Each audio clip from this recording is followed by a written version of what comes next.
만약 전장에서 무기의 목적을 정의하라고 요청한다면 대부분의 응답은 적을 죽이는 것이라는 식으로 나올 것이라고 확신합니다. 이것은 부정확한 정의는 아니지만 완전한 정의도 아닙니다. 작가 조지 R.R. 마틴이 한번 썼듯이 공포는 검보다 깊게 배어들고 역사적으로 군사 지도자들은 이 사실을 뚜렷하게 인식하고 있었습니다.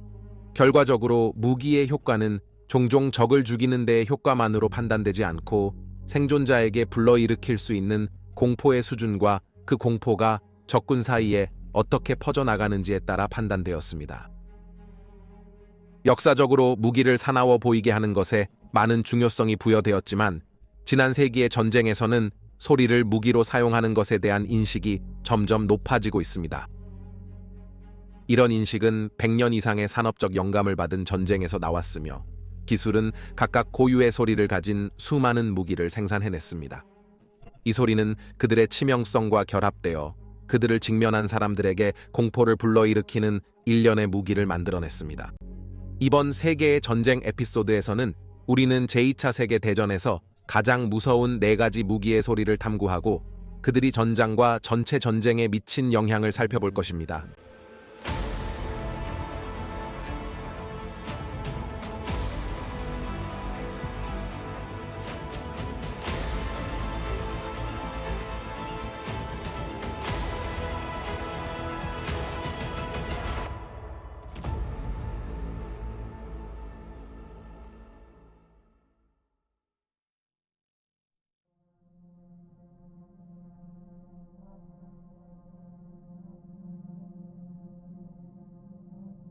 결국 항공기와 탱크와 같은 고급 기술이 적을 약화시킨 후에는 땅에서의 전투는 결국 총을 든 두 그룹의 병사들에 의해 결정될 것입니다.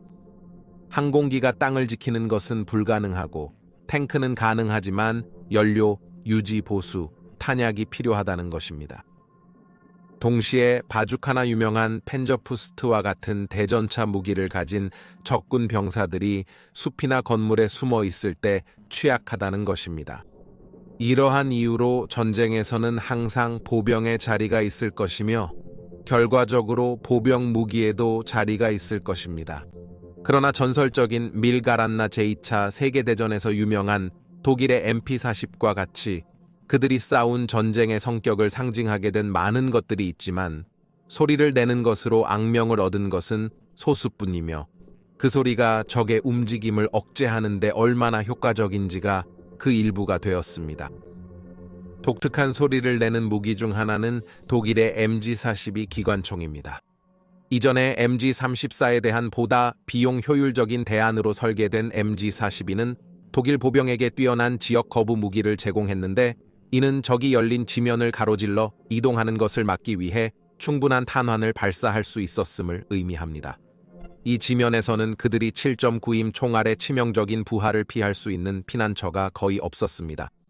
전작에 대한 예산 대안이었어야 하는데도 불구하고 MG-42는 분당 1200발의 놀라운 탄환을 발사할 수 있었는데 이는 MG-34의 850발에 비해 많은 수치였습니다. 대부분의 동등한 연합국 무기가 분당 600발 정도를 발사했을 때 이미 인상적인 수십니다. 이 매우 높은 발사 속도는 독일군에게 예상치 못한 이점을 가져다 주었는데 연속적으로 발사될 때 MG-42는 매우 독특한 둔한 소리를 내어 이 무기의 수신측에 있는 연합군 병사들이 앞에 있는 독일군의 위치가 얼마나 위협적인지 알 수 있었습니다. 이로 인해 미국 군대은 신병들을 위한 선전 및 훈련 비디오를 제작하여 이 무기의 효과를 과소평가하려고 노력할 정도로 전투에서 두려움과 망설임을 불러일으켰습니다. 그것의 일부 결함을 강조하고 성공적으로 입증된 전술을 설명하였습니다. 전략 중 하나는 두 독일 운영자가 총알을 다 쏴버리길 기다린 후 재장전하는 사이에 공격하는 것이었지만 이는 위험한 움직임이었습니다. 잘 훈련된 조무사는 재장전 후 발사까지 3-4초밖에 안 걸렸기 때문입니다. 연합군 병사들은 무기가 내는 소리에 대한 별명을 빠르게 생각해냈지만 가장 흔한 예는 히틀러의 버즈소였습니다. 제분소에서 일하던 미국 군대 병사들이 그 소리를 나무를 자르는 버즈소의 소리와 비교했기 때문입니다.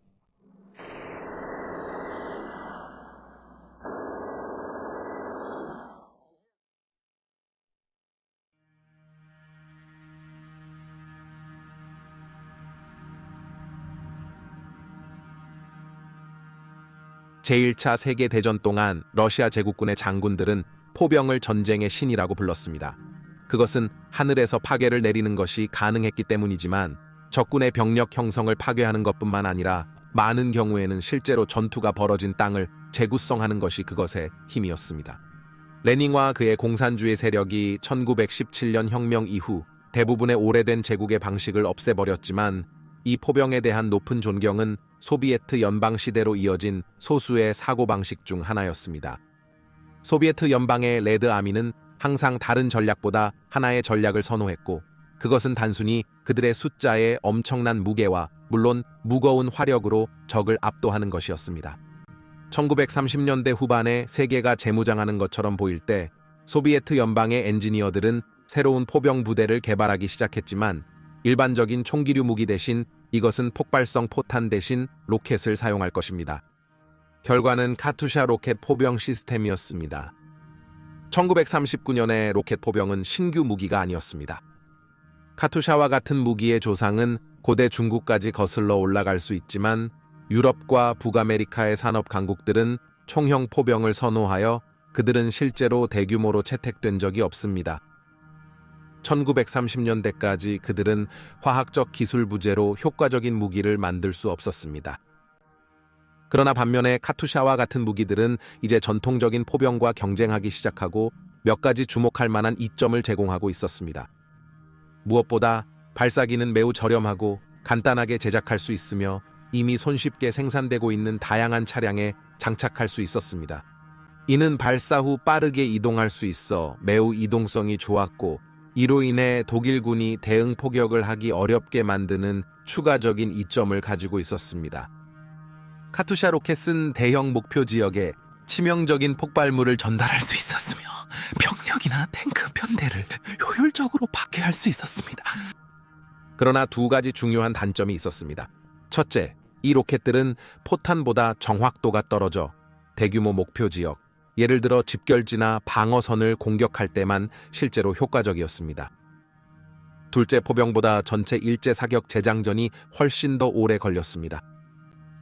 그럼에도 불구하고 소비에트에게는 이 점이 단점을 훨씬 능가했고 100만 대 이상의 차량이 생산되었습니다.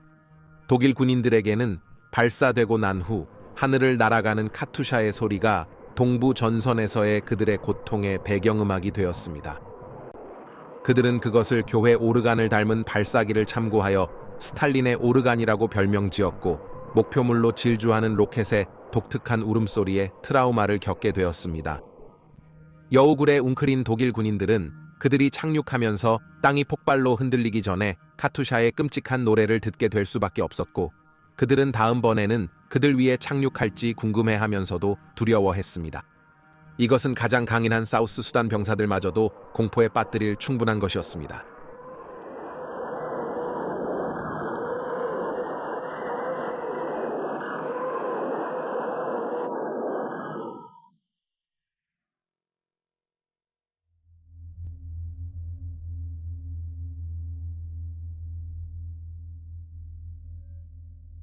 (1940년 9월 7일) 1940년 9월 7일부터 1941년 5월 11일까지 영국의 도시들은 독일 공군 또는 공군의 폭격기에 의한 일련의 공습을 받았습니다. 번개를 의미하는 독일어 단어에서 유래된 블리츠라는 이름으로 영국 언론에 의해 명명된 이 캠페인의 목표는 비행기, 배, 탱크와 같은 전쟁 재료를 제조하는 능력을 손상시키는 것뿐만 아니라 영국 사람들을 공포에 떨게 하여 항복하게 하는 것이었습니다. 나치 지도부는 이러한 공포 전략이 폭격을 종료하기 위해 영국인들이 항복을 요구하게 만들 것이라고 기대했습니다. 그러나 이 점에서는 실패했는데 영국인들이 그들의 지도자에게 요구한 유일한 것은 영국의 폭격기가 독일 도시에 대한 복수를 취하는 것이었고 이것은 영국 지도부가 기꺼이 따르는 것처럼 보였습니다. 1941년 5월 이후 히틀러는 그의 폭격기 함대를 동쪽으로 이동시켜 소비에트 연합과 맞서게 했지만 그는 영국을 공포에 떨게 하여 항복시키는 아이디어를 포기하지 않았고 그의 과학자들에게 더욱 무서운 신기루 무기를 생산하도록 요청했습니다. 이 기술 중심의 캠페인의 결과 중 하나는 미일 비행 폭탄이었습니다. 이 무기에 대한 작업은 사실 1939년 독일군이 폴란드 공화국을 점령하는 동안에도 유명한 피네문대 시설에서 시작되었지만 이 무기는 1944년 6월 동맹국이 노르망디 해변에 상륙한 지 일주일이 채 되지 않아서야 배치가 준비되었습니다. 밀은 27피트 길이의 간단한 무기로 용접된 철과 합판으로 만든 날개 그리고 펄스 제트 엔진이 있었습니다. 밀은 큰 고정식 발사대에서 발사되었고 그것의 치명적인 1870파운드의 탄두를 시속 약 400마일로 약 160마일을 운반할 수 있었습니다. 이는 당시에는 매우 높은 속도로 슈퍼마린 스피트파이어나 P-51D, 머스탱과 같은 대부분의 요격기는 몇 마일의 추월 속도밖에 없었습니다. 다행히도 비아일은 원시적인 자위로 나침반 탐색 시스템을 가지고 있어 정확하지 않았지만 이는 테러 폭격의 캠페인을 계속하고 런던에 대해 사용하려고 했던 히틀러를 걱정시키지 않았습니다. 이런 비행 폭탄의 영향은 대중에게 충격적이었습니다. 밀 하나가 런던의 거리를 완전히 파괴하며 어디에서나 나타나는 공격이 공포를 증가시켰습니다. 그러나 아마도 비아일의 독특한 소리가 도시 주민들에게 가장 큰 영향을 끼쳤을 것입니다. 그것의 펄스 제트 엔진은 마일이 넘는 거리에서 들을 수 있는 둔한 북소리를 내며 날아갔지만 실제로 공포를 불러일으킨 것은 이 소리가 아니라 소리가 멈췄을 때였습니다. 그때 미일이 지구로 급강하하여 파괴를 시작하기 때문입니다. 전략적 수준에서 연합군 지도부는 비아일이 요새 유럽의 침략을 크게 방해할 수 없을 것을 알고 있었습니다. 그러나 영국 인구는 이 현대 크루즈 미사일의 끔찍한 선구자에 대한 대응책을 요구했습니다. 이로 인해 연합군 지도부는 노르망디에서의 탈출을 지원했을 비행기를 전환하여 발사 장소와 제조 공장에 대한 캠페인을 시작하도록 강요되었습니다. 왕립 공군은 또한 그들을 요격하기 위해 첫 번째 운용 제트 전투기인 매우 비밀스러운 글로스터 매터를 배치했지만 초기 노력은 불안정한 무기로 인해 어려움을 겪었고 일부 조종사들은 그들이 도시 대신 빈 들판으로 휩쓸려 가도록 그들의 날개를 사용하여 그들을 뒤집으려고 시도했습니다. 그러나 결국 연합군이 유럽을 통과하면서 비아일의 공포 지배가 끝났습니다. 이는 연합군 병사들이 비아일 발사 장소를 넘어가고 런던이 사정거리 밖에 있었기 때문입니다.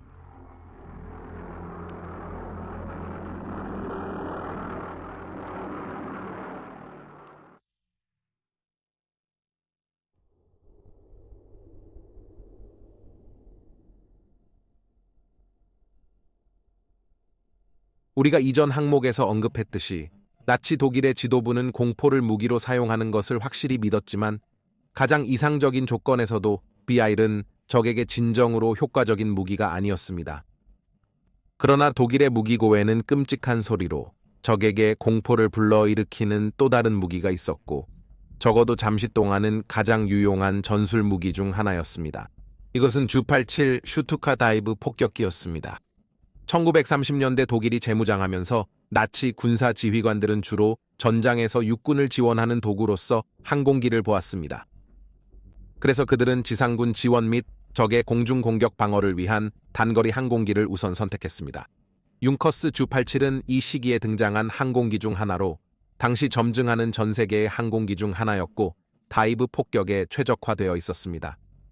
이 방식은 당시 탱크, 다리, 배 등 작은 목표를 정확하게 폭격하는 유일한 방법이었습니다. 독특한 영매 형태의 날개를 가진 이 항공기는 땅에 앉아 있을 때조차 위협적인 프로필을 자랑했으며 종종 쉽게 잡아먹을 먹이를 찾아다니는 독수리에 비유되곤 했습니다. 독일 전투기 조종사들이 폴란드 공화국 침략과 그 후 서부 번개전에서 최고였고 이로 인해 슈투카 조종사들이 자유롭게 목표를 공격할 수 있었습니다. 드론이 고공에서 목표를 탐색하는 것만으로도 연합군 병사들은 충분히 두려워했습니다. 그러나 독일 최고 사령부는 이를 활용해 새로운 계획을 세웠습니다. 그들은 비행기가 목표물로 다이빙할 때 큰 소리로 울리는 사이렌을 날개에 장착했습니다. 이 사이렌은 공격하는 적이 오랫동안 나팔을 불어서 벽이 무너진 예리고의 벽 이야기를 참조하여 예리고의 나팔이라고 알려져 있습니다. 이것의 목적은 적군 병사들을 무서워하게 만들어 슈투카가 곧 그들의 차량을 파괴하려고 한다는 것을 알고 도망치게 하거나 공격 후에는 그런 충격에 휩싸여 결국 슈투카를 다시 마주하기보다는 버려두는 것이었습니다. 그러나 사이렌을 장착하는 것은 비행기의 불행한 결과를 가져왔는데 이미 느린 슈투카의 속도를 시간당 최대 20마일까지 늦추어 적 전투기에 의해 더 쉽게 가로막히게 만들었습니다. 하지만 초기 전쟁에서는 루프트와페의 거의 완벽한 공중 우위 때문에 이 문제는 거의 발생하지 않았습니다. 따라서 슈투카는 동서유럽 발칸반도 북아프리카를 가로질러 공포의 길을 불태울 수 있었습니다. 하지만 그것은 오래가지 못했습니다. 전쟁이 계속되면서 루프트와페의 운명이 바뀌기 시작했습니다. 동맹국들은 곧 미국의 머스탱, 영국의 스피트파이어, 소비에트 연방의 야크9와 같은 발전된 전투기를 만들기 시작했고 몇몇은 슈투카의 속도의 2배에 가까웠습니다. 더욱이 독일 조종사들이 불리했던 점은 동맹국들의 엄청난 수적 우위와 신입 조종사들의 훈련 수준이 경험 많은 나치 조종사들에게 위협이 되었습니다. 1944년 말에는 유럽 상공은 동맹국들의 것이었지만 슈투카 조종사들은 여전히 출격하게 되었고 그들은 고성능 동맹국 전투기의 무리에게 공격당했습니다. 전쟁 초기에 그들을 보호했던 독일 전투기 조종사들은 이제 스스로를 보호하는데도 어려움을 겪었고 더구나 느린 다이브 폭격기를 보호하려다 하나둘씩 하늘에서 떨어졌습니다. 이 기간 동안 한 독일 조종사는 매번 조종석을 닫을 때마다 자신의 관 뚜껑을 닫는 것 같다는 느낌을 받았다고 말했습니다. 스투카 조종사들의 공포의 전쟁은 완전히 되돌아왔습니다. 스투카 조종사들은 이제 동맹국 비행기로 가득 찬 하늘의 드론 소리를 두려워하며 그들의 방어 수단이 거의 없다는 것과 같이 한때 지상의 사람들이 끔찍한 전투 외침을 두려워했습니다.